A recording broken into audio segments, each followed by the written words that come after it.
তো আল্লাহর নবীর জন্য যখন আপনি দোয়া করবেন তখন আল্লাহ তাআলা আপনার মধ্যে রহমত নাজিল করবেনই, এটা নবী সাল্লাল্লাহু আলাইহি ওয়াসাল্লামের ওয়াদা। যেই কোনো পেরেশানি, তিনি আরো বলেছেন যদি কেউ দুরূদের আমল করে নিয়মিত, আল্লাহ রাব্বুল আলামিন তার সকল পেরেশানির জন্য যথেষ্ট করে দিবেন। এই আমলটাকে সবগুলো দূর করার জন্য যথেষ্ট হয়ে যাবে। এই দুরূদের আমলটা আমি দেখেছি সুবহানাল্লাহ গুলির মতো কাজ করে। আজকের ঘটনা, এক ভদ্রলোক সকালে একটা টেলিভিশন চ্যানেল, বেসরকারি চ্যানেলে প্রোগ্রাম শেষ করে নামছিলাম লিফটে, তো উপস্থাপক উনি বলছিলেন যে ভাই, মানে দুরূদের আমল পড়ে আমি কিছুদিন আগে একটা ইয়াতে মানে এমন একটা অবস্থা যে এইটা থেকে বের হওয়ার কোনো পথ আর নাই, শুরু করলাম দুরূদ অনবরত, এরপরে আল্লাহ তাআলা আমাকে এমনভাবে উদ্ধার করলেন আমি কল্পনা করতে পারিনি। আলহামদুলিল্লাহ এই আমলগুলো করে অনেক ভাইরা আমাকে অভিজ্ঞতা জানাইছেন যে আলহামদুলিল্লাহ তাদের অভিজ্ঞতা অলৌকিক। হ্যাঁ, ওই যে বললাম কখনো যদি আল্লাহ তাআলা আপনার দোয়া কবুল না করেন তাহলে হয় আমার ত্রুটি আছে, আর না হলে আমার জন্য আল্লাহ তাআলা এর চেয়ে বেটার কিছু রেখেছেন, আমি সেই ইয়াকিন রাখবো ইনশাআল্লাহ বিইذنিল্লাহ। আর এই দোয়াতে সমাধান হবেই হবে, সে বিশ্বাস থাকতে হবে। নবী করিম সাল্লাল্লাহু আলাইহি ওয়াসাল্লাম বলেছেন, হাদিসে কুদসিতে আল্লাহ বলেছেন আনা ইনদা যান্নি আবদি বি, বান্দা আমার প্রতি যেমন ধারণা করে আমি তেমন আচরণ করি। এখন আপনি যদি চিন্তা করেন করে দেখি হয় কি না, দেখি ট্রাই করি, তাহলে ওই আল্লাহ তাআলা বলবেন ঠিক আছে দেখতে থাক। আপনি যদি ইয়াকিন করেন যে না নবী করিম সাল্লাল্লাহু আলাইহি ওয়াসাল্লাম যে বলেছেন অতএব সেটা হবেই, আর আল্লাহ রাব্বুল আলামিনের কাছে আমি ওইভাবেই চাবো যে আল্লাহ দিবেনই, আমি নিয়েই ছাড়বো, ইনশাআল্লাহ গুলি মিস হতে পারে, আপনার দোয়া মিস হবে না। ওই ইয়াকিন, ওই ঈমান আমার মধ্যে আনতে হবে, চেষ্টা করবো তো ইনশাআল্লাহ। তাহলে দুইটা আমল হলো, ইস্তেগফার আর দুরূদ। 3 নম্বর আরেকটা আমল হলো দোয়া ইউনুস।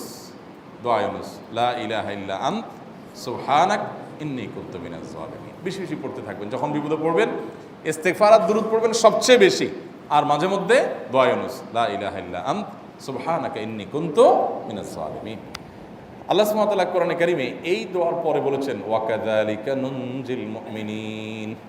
এই দোয়া পাঠ করার মাধ্যমে ইউনুস আলাইহিস সালামকে পৃথিবীর ইতিহাসের সবচেয়ে অলৌকিক ঘটনা, সকল সায়েন্স, সকল আপনার বিজ্ঞানের তত্ত্ব সবগুলোকে আপনার সবগুলোর বিপরীতে বা সবগুলোকে আপনার ভুল প্রমাণ করে দিয়ে ওই জায়গাটার জন্য আল্লাহ তাআলা ইউনুস আলাইহিসকে মাছের পেটে ঢোকার পর সেখান থেকে আবার জীবিত রেখে বের করেছেন।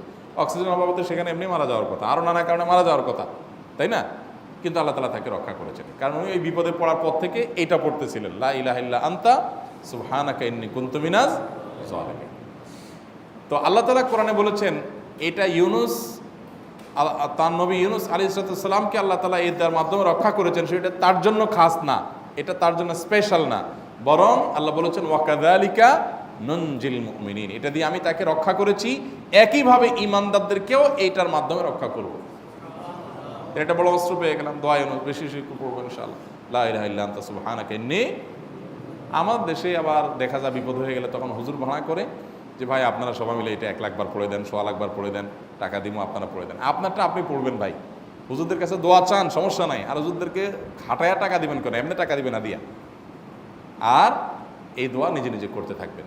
ইউনুস আলাইহিস সালাম ওই সময় কি লোক ঠিক করছিলেন যে ভাই আপনারা সবাই দোয়া ইউনুস পড়েন, আমি গেলাম, আমি মাছের পেটে গেলাম, আপনারা বসেন সবাই দোয়া ইউনুস পড়া ধরেন, করছেন উনি?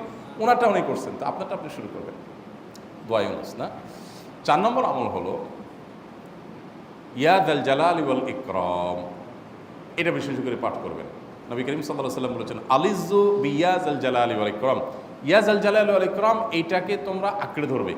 ইয়া যাল জালালি ওয়াল ইকরামের মানে কি? এটা আল্লাহকে ডাকা, আর কিছু না, এবং হাদিসে বর্ণিত দোয়া, এটা মাসনুন দোয়া।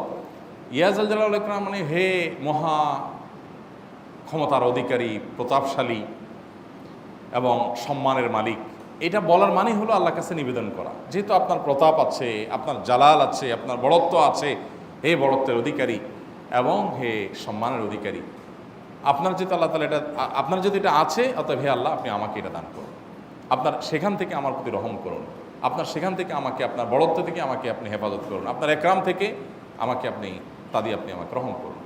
তো সেই দোয়া আল্লাহ তাআলার কাছে নিবেদন করতে পারি, ইয়া যাল জালালি ওয়াল ইকরাম।